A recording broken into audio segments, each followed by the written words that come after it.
Ashama akkam jirtu kun Greeteen Ji'oogiraafii yuunitii lammaffaa paartii lammaffaati.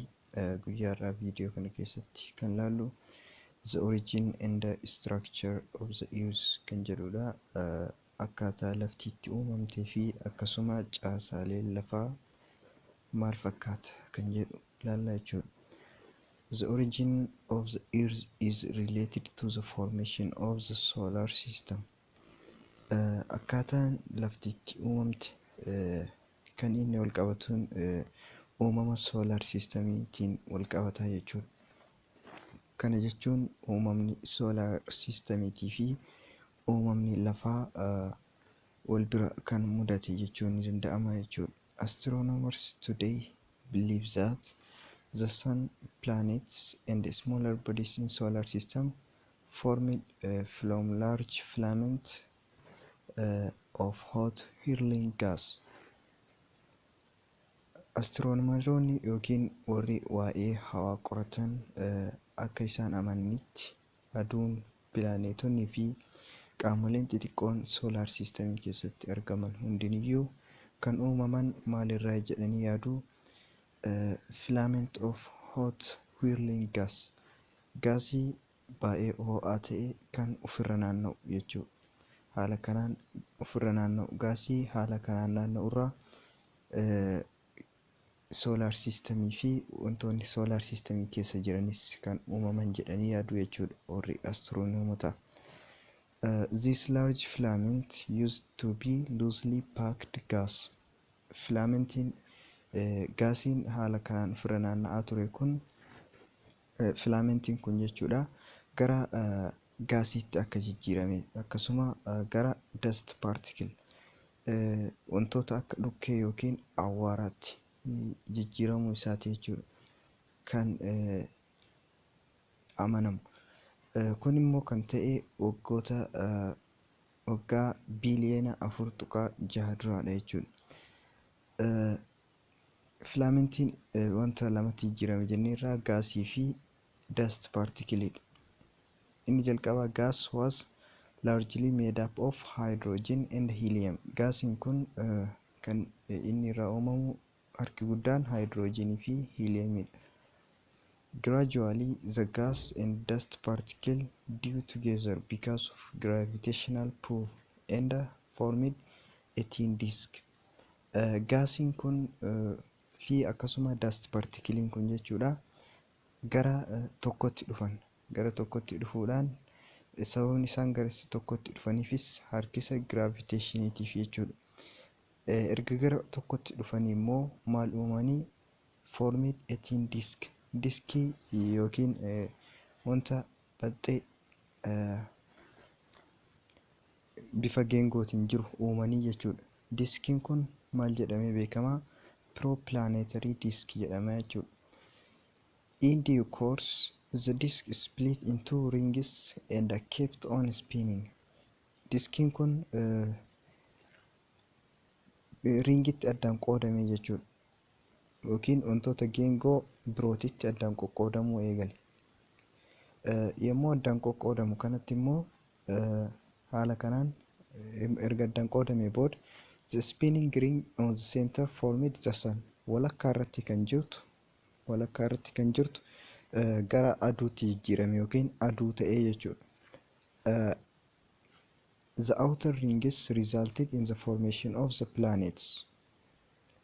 Alarraan kan jiran immoo geengoleen alarraan jiran kunniin gara plaanetota birootitti jijjiiraman including the earth, lafa irra jiraannu kanas dabalatee jechuudha.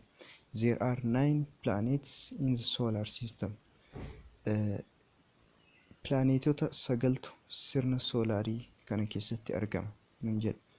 Jalqaba irratti diskiin erga uumamee booda gara ringiitti addaan qoodame jennee jirra. Ringii yookiin geengolee birootitti haala kanaan addaan qoodama. Sanaan booda ringii kanneen keessaa walakkaa irratti kan jirtu gara aduutti jijjiirame, gara alaatiin kan jiran immoo gara pilaanetotaa fi wantoota soolaar siistemii keessa jiran birootti jijjiirame jechuudha.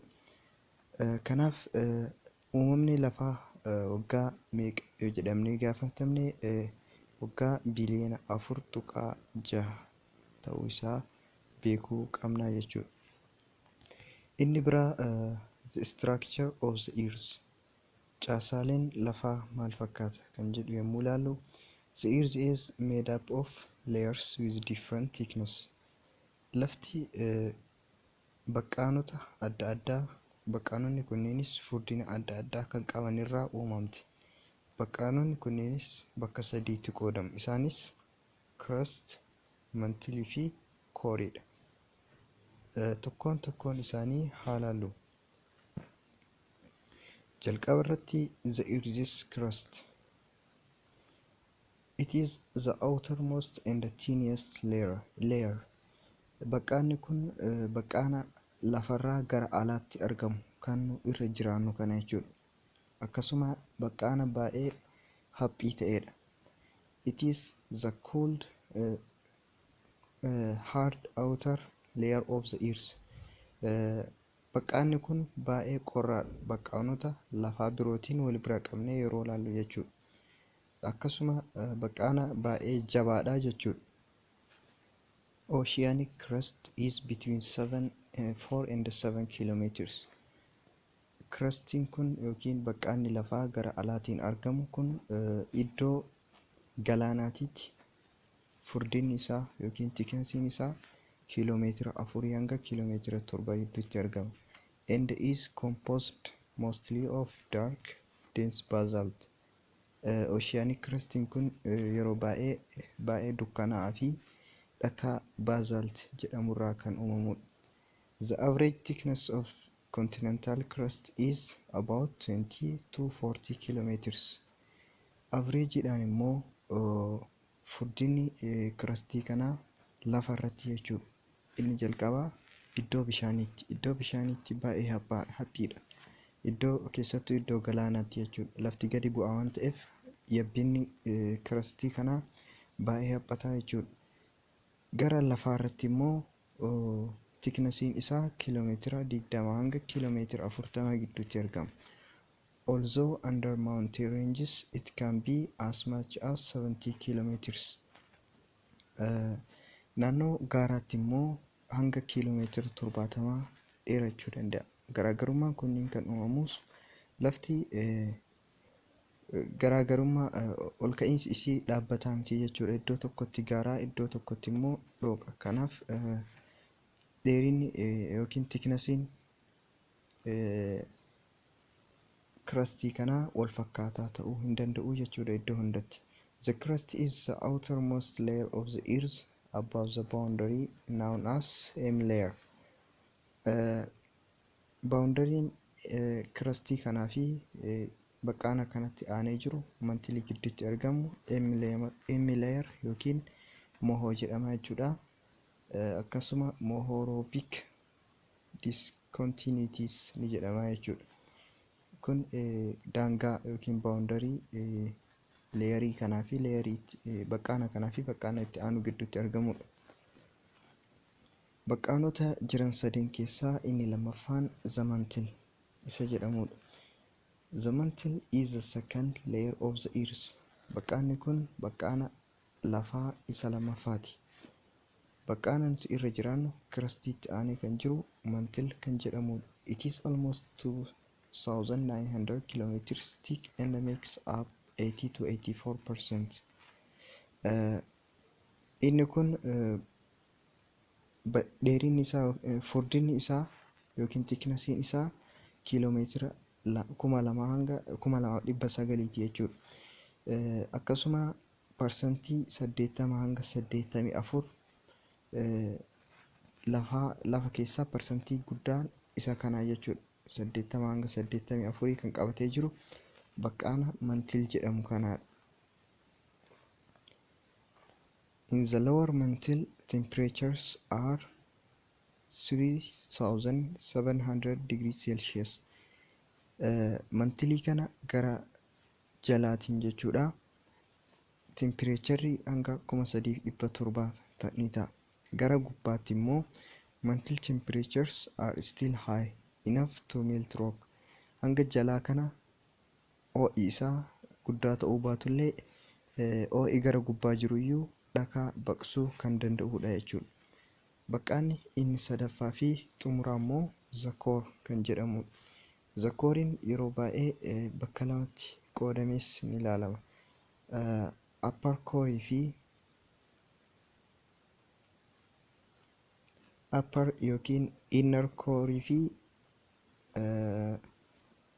outer core jedhamuudhaan bakka lamatti qoodama jechuudha. Outer kooriin kun liquiididha jechuudha. Inni kun immoo solid jajjabaadha jechuudha. Kanaaf the core is the innermost layer of the earth. Kooriin baqqaana sadeen keessaa baqqaana sadeen lafaa keessaa gara keessaatti kan argamudha. It is sphere with a radius of about 3470 kilometers. Inni kun geengoodha jechuudha. Geengoo raadiyesiin isaa 3470 kan ta'u kiiloomeetira kan ta'udha jechuudha. It is composed largely of iron and nickel. Core baqqaanni keessa lafaatti argamu kun irra caalaa kan inni irraa uumamu ironii fi nickel irraa. In this layer the temperature is about 6000 degrees Celsius.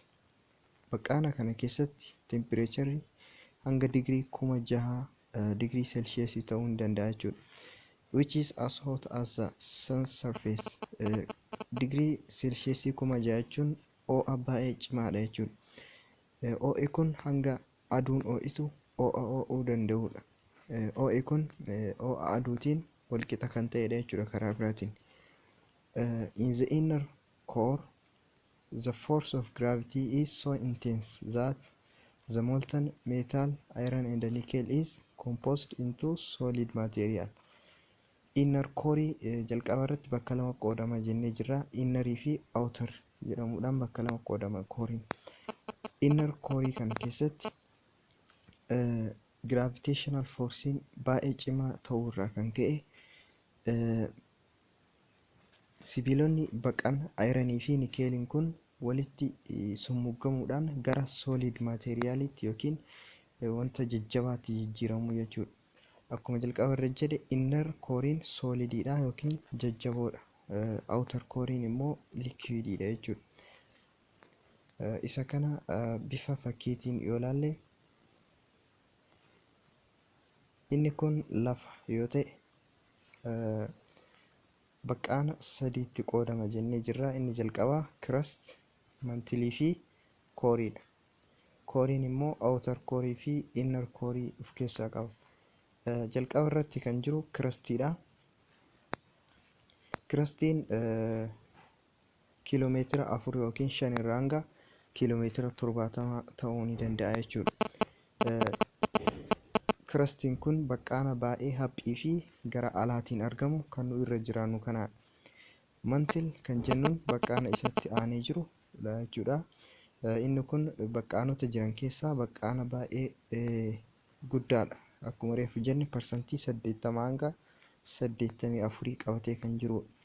Baqqaanni inni sadaffaan zakoor isa jenneenidha jechuudha. Kooriin bakka lama qoodama jennee jirra. Kooriin immoo baay'ee ho'i isaa hanga digirii Celsius 6000 ta'uu ni danda'a jennee turre jechuudha. Kanaaf guyyaa har'aatiif qabadhee kan dhufe waa'ee structurii lafaatii fi akkasuma origin of the earth yookiin lafti akkamitti uumamte kan jedhu kana fakkaata jechuudha. Viidiyoon kun yoo isinitti tole like share godhaa. Nagaan tura.